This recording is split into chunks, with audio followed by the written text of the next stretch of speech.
Sinampahan ng mga reklamong murder at frustrated murder ang 7 sangkot umano sa pamamaril kay dating PCSO Board Secretary Wesley Barayuga noong July 2020. Kabilang sa kanila ang mga itinurong utak umano ng krimen na sina dating PCSO General Manager Royina Garma at dating NAPOLCOM Commissioner Edilberto Leonardo. Dati na nilang itinanggi ang mga paratang. Balitang hatid ni Salima Refran.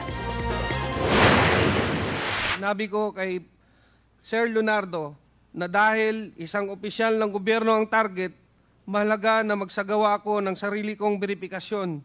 Ngunit sinabi niya na hindi na kinakailangan dahil ang utos ay mula kay GM Garma, dating Colonel Royena Garma. Kasunod ng mga revelasyong ito sa House Quad Committee at tuluyang pagbubukas muli ng investigasyon. We're not letting go of the cold cases. We want to, if there are people who are willing to testify and give us evidence, para mabuhay natin yung mga kaso kasi walang katahimikan hanggat walang hustisya. Pahaharapin na sa mga reklamong murder at frustrated murder ang mga nasa likod umano sa pananambang kay dating PCSO official Wesley Barayuga at kanyang driver.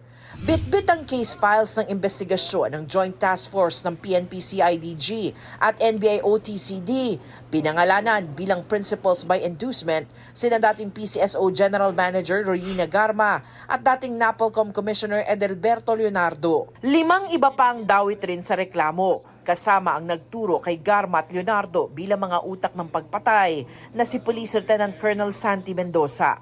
Nauna nang tinanggi ito ni Garma at Leonardo sa Quad Committee. Nagulat lang po ako, Mr. Nagulat Chair. lang. I didn't expect it po. So this is the first time you heard na you are being implicated in the death of General Barayuga. Yes, Mr. Chair. You were never also investigated by any law enforcement agency as far as the death of General Barayuga was concerned? Wala po, Mr. Chair. No one asked you questions? Wala po akong maalalang may nagtanong po. Hindi po totoo yun, Mr. Hindi Chair. totoo. I know that he's an underclass po namin. Underclassman. Pero maliban doon, wala na po akong, hindi ko na po siya So no ganun working kakilala. relations with Colonel Mendoza? Wala po. Hindi mo Mr. naging Chair. tao before in your units? Hindi rin po. Kasama rin sa inireklamo ang kinontak ni Mendoza para kumuha ng hitman na si Nelson Mariano.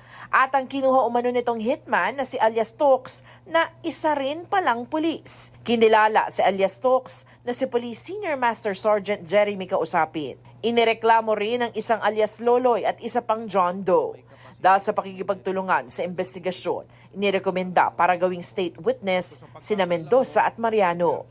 Sasailalim muna sa evaluation ng National Prosecution Service ang mga reklamo bago isalang sa preliminary investigation. Si Garma, Nobyembre pa nasa Amerika kung saan siya nakadetain dahil umano sa alegasyon ng money laundering at human rights violations. Si Leonardo walang tugon sa mga text sa numerong hawak namin. Patuloy na kinukuha ang panig ng iba pang inireklamo.